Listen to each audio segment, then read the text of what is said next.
Tony D and Little Joan with a screenwriter's rant on The Portable Door, starring Christopher Waltz and Sam Neill, in something that looks a little bit like, I don't know, Harry Potter meets your first job. Smash like and subscribe. Thank you for smash liking and subscribing. Check out my books. Links in the description. Comedy horror in South Jersey. It's the Pineys. Books 1 through 10 available at Amazon.com. Don't forget, Kindle Unlimited is free. So they work at this company that engages in coincidences. They make people fall in love. And I guess they do other things too. And they get a job there, and this guy has a special talent with coincidences. And to find ways out of things. So I don't know, I guess they're wizards. So he's lost something called a portable door, and he finds it, and they use the portable door to go to crazy places and vacation. I guess this is his girlfriend or coworker, I'm not sure, or both. And so they use the portable door to have fun, but then the company gets into a war. Yeah, Patrick Gibson, Sophie Wilde are the two main characters, Sam Neill and Christopher Waltz, as your bigger guys, as your bigger names. I guess this could work. It's probably based on a book, I'm guessing. I mean, it looks fine. It's called the Stan Original. Is that a channel? A Stan Original film. What is Stan? Let's see if there's any info here. Paul Carpenter is an intern at a mysterious London firm with unconventional employers, including a CEO wants to disrupt the ancient magical world with modern corporate practices. Oh, okay. So that's kind of cool. I kind of like that. It's kind of a cool premise.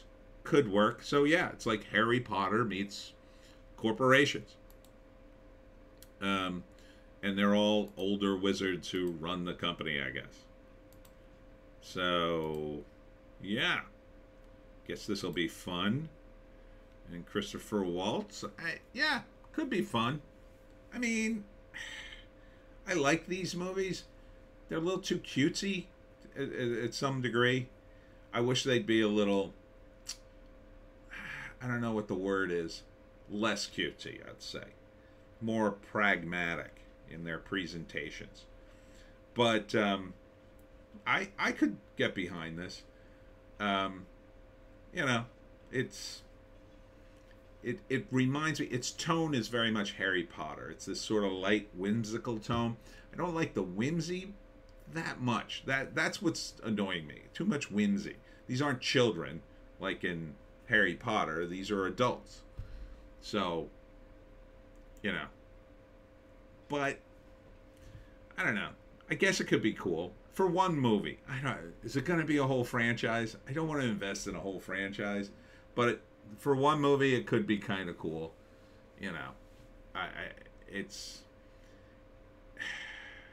I mean, I deal with the same sort of stuff in writing the Pineys, right? So the idea there's this world, a hidden world beneath that. Can that work? I think it can if you do it correctly. I'm lucky that I had the Pine Barrens as a backdrop, because the Pine Barrens is the woods, and it's mysterious, and it's kind of hidden from the rest of the world. So you could kind of get on board with the concept, I think. Whereas in this is a big open corporation that apparently is doing a lot of business. Look at the picture. So it doesn't quite work as well. Plus it's based in London. So your exposure is very high. Like if this was the middle of nowhere, it might make a little more sense from a pragmatic concern. So pragmatically, unless this is a Harry Potter wizard's world where there are muggles and, you know, a ministry of magic and all that kind of stuff. In which case, it's a little much. It's a little too much. It's too much to introduce in a movie. It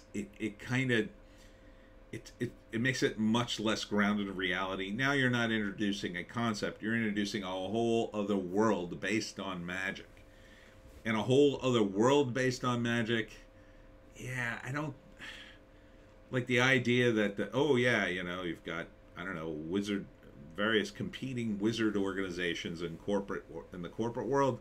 yeah, I don't think that's gonna work. It would change the society too much, and the world would be unrecognizable. I don't think you could still have the same sort. It would just be too much, too much. You would unravel the world.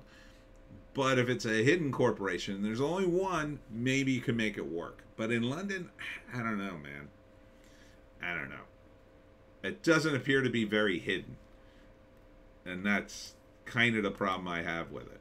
But see, goblins only. All other life forms report to Dennis Tanner, BG, before entering. I mean, that's kind of funny. I mean, if you made it more like The Office, maybe. It's from the Jim Henson Company. It feels very much like the Jim Henson type project. You even got this nice printable tag. Portable door to activate device. Say knock knock and clearly announce the destination before opening.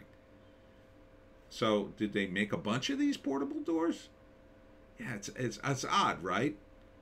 It's odd. I don't know. But I would give it a chance. I like Christopher Waltz and Sam Neill. The other two leads seem fine. But the fact that there's only one door, it seems, I don't know how they're going to make that work. And it's so printed like on a nice towel and everything. Did the magic do that? Or was there a bunch of them and they lost them all and they had the one? I don't know. Kind of got to work that out. But I would give the movie a chance. I know I'm criticizing it a lot and I haven't seen it, but looks fine. First act, this guy gets a job. He wants a job. Turns out he has a knack, or he's a wizard, or something like that. Maybe he's not a wizard, but maybe he has, certain people have a certain knack for things, right? So he goes on this interview. He's had a terrible day. He goes on this interview. It's terrible. He doesn't think he has a chance in hell, and boom, he gets the job. Why? It's not because of his talent, but not because of his actual skills, but because of his weird, I don't know, born under the right star kind of thing. It's a magic thing that they pick him, right? He's destined to be picked or whatever. So they pick him and they hire him, and Christopher Waltz uses him to find this magic door, which is the key to everything. At first he uses it for fun, but the more he researches the door, the more he realizes it's too powerful to put in the hands of Christopher Waltz, who's going to do too much with it. So then in the second act, well, the first act is, introducing this world. Him finding the door is the end of the first act, I would say. There's a wind up to it. He finds the door and then he messes around with it. Second act is he realizes the door's very powerful. Him and his girlfriend have fun with it, but then they also realize maybe we shouldn't give it to this guy because he seems a little off kilter. Or maybe at first they don't believe that he actually found the door, or he found it but no one else can use it right away and they can't quite figure out why, or he won't give it to Christopher Waltz because now it's his. But Christopher Waltz has this evil plan, and then there's a war within the company. Or maybe it's Sam Neill has the plan. I think it's Christopher Waltz. He seems like the villain in this.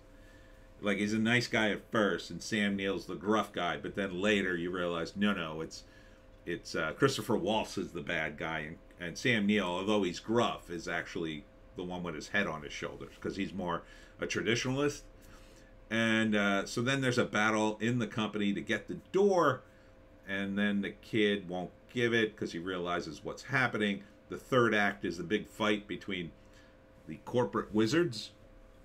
Again, it could work. I think it would really work as a comedy, like almost like an Office comedy. The Office. Like, imagine this as The Office. Would be freaking epic. If this was like The Office combined with Hogwarts, oh man, that would be good. But it looks like it's more Hogwarts than anything, more Harry Potter. I don't think it's going to capture the imagination that Harry Potter did, but it could be fun. It could be pretty watchable. I mean, you got two big names here, and you got two nice leads, so I think it could be good. Could it be a major franchise? I don't know, man. You know, it feels, again, more like Harry Potter's first job. So, I would give it a chance. Would I go see it in the theaters? Probably not, but I would probably see it on streaming. Yeah, you know, assuming the nerds didn't weigh in and say, "Oh God, this is terrible and woke and terrible. Don't watch it." And then I'd be like, "Well, maybe I'm not going to waste my time." But yeah, I'd see it on streaming, a rental, if you will. And that's it for me, Tony D and Little Joan. Check us out on Odysee, Bitchute, and Rumble for our more bass takes. I had someone ask me in the comments, what happened to your political videos? They're on Odysee, Bitchute, and Rumble because YouTube don't like my political opinions, apparently. And I had to delete a bunch of videos, and I keep getting in trouble. So I can make my spicy comments on other platforms. I don't have to deal with the YouTube monitors. So go over there if you want to see me rage about the spy balloon or whatever. And that's it for me. We'll see you in the next one.